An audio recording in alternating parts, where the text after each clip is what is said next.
Dave Graney, welcome to 7:30 South Australia. Hello. As a teenager, did you ever expect that you would be leaving Mount Gambier and embarking on a 35-plus year career in rock and roll? Like most teenagers, I never thought of the future much at all. I was kind of trapped in a present that was terrifically unimpressive.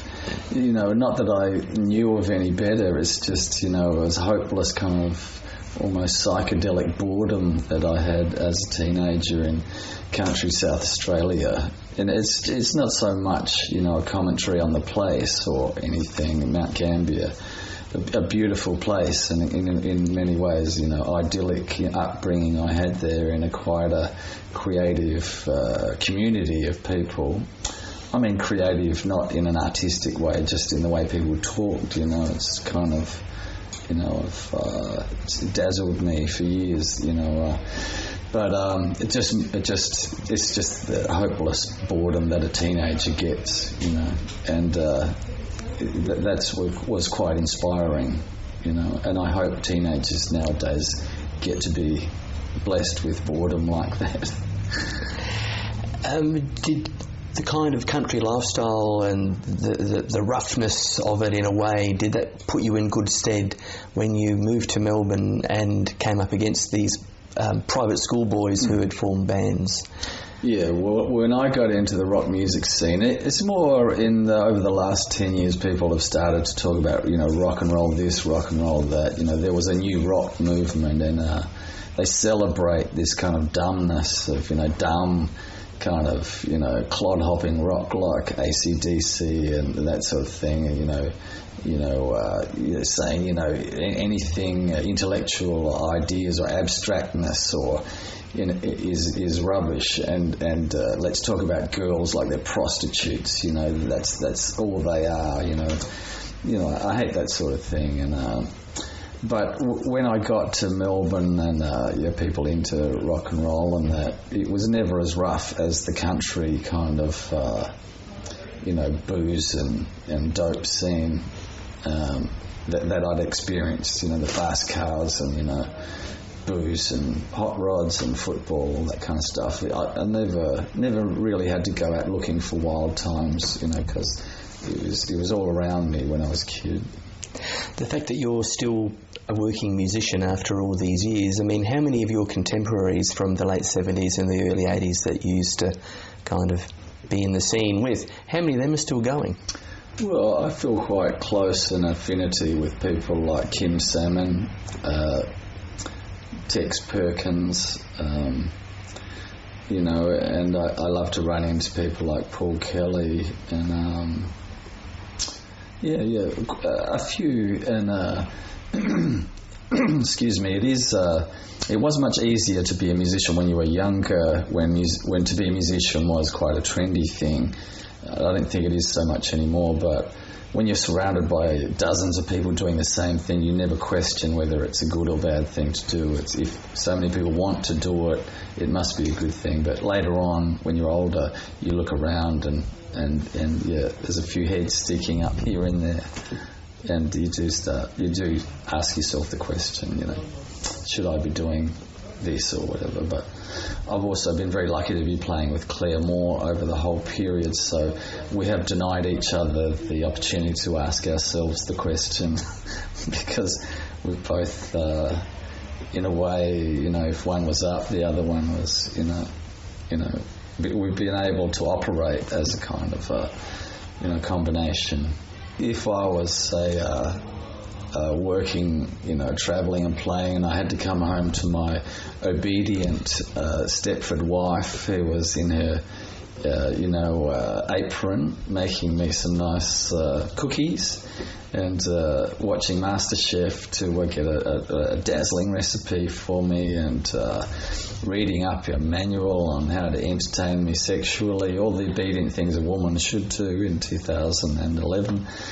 If I had to explain to her, you know, darling, I went to work for the last 6 months, I did my best, it all went terribly wrong, you know, I would have to explain, and she would say, but darling, you did your best work, why didn't people love it? Why isn't radio playing it? Because we've been together and we've never had to explain that. We understand the chaotic nature of a music life. We've never had to ask each other the question, why? Why not? Those sorts of things. I kind of wonder why in some places in the memoirs you kind of put a lot of dots there and the reader has to join them. So, for example, it seems that when you were in London you moved into the squat that the Go-Betweens had been, and that they were very annoyed that the Smiths had stolen their sound, but you don't mention any of the bands or any of at all. Why? I'm writing about that time of the post-punk kind of Australian world, which was in a way quite localised in Darlinghurst in Sydney and St Kilda in Melbourne and in other places too.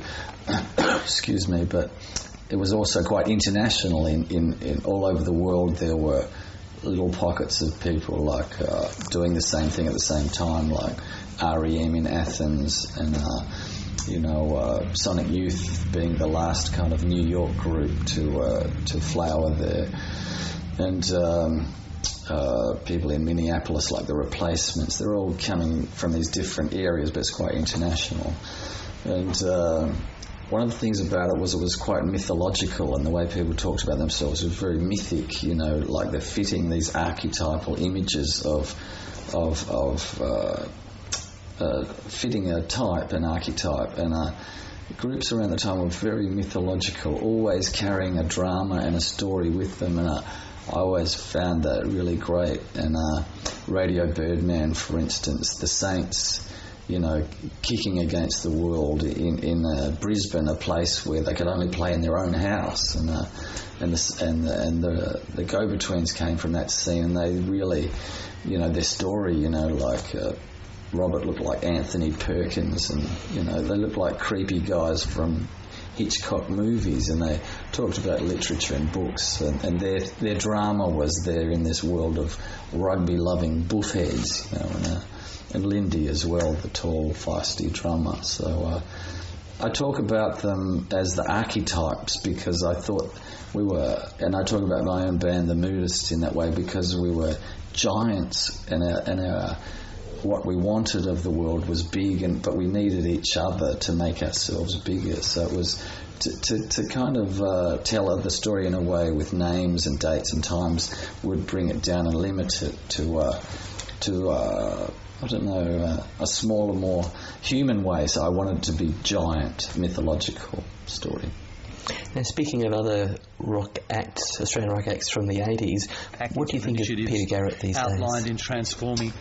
I did a gig and I ran into a roadie, a very old silverback roadie, and he's working at this venue, and he's like a gorilla that's gone somewhere to die, and he's got a gig and he can't move and travel anymore. And he told me he used to work for Midnight Oil, and he said, because it took him hours to talk, he was a very grumpy silverback roadie, and he said, Peter Garrett came to the venue to do something, and he was sitting, and there were all these rock and roll soldiers there, and the door was closed, and Peter Garrett kind of breathed a sigh of contentment that he was with his own kind, and he knew that he was with his brothers, and that he could relax and talk with them, this fella said, you could sense everywhere else, was different for him. So I feel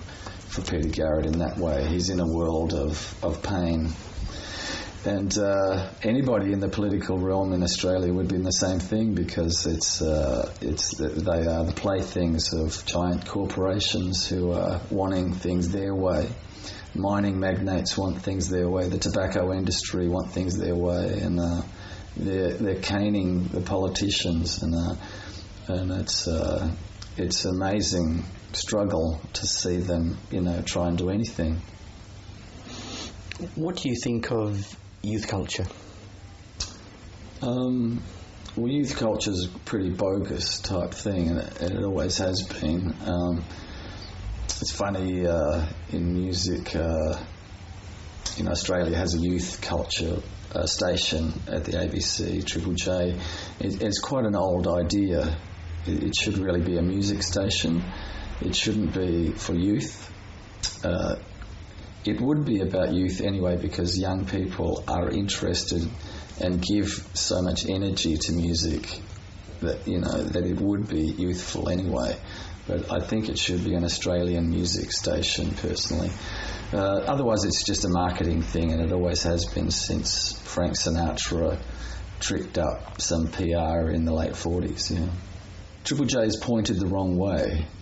It's pointed out. It's bringing in the sounds of Australia into the big cities. It should be bringing the sound of the big cities to Australia. It's obsessed with regional Australia. It's pointed the wrong way. So that happened to several.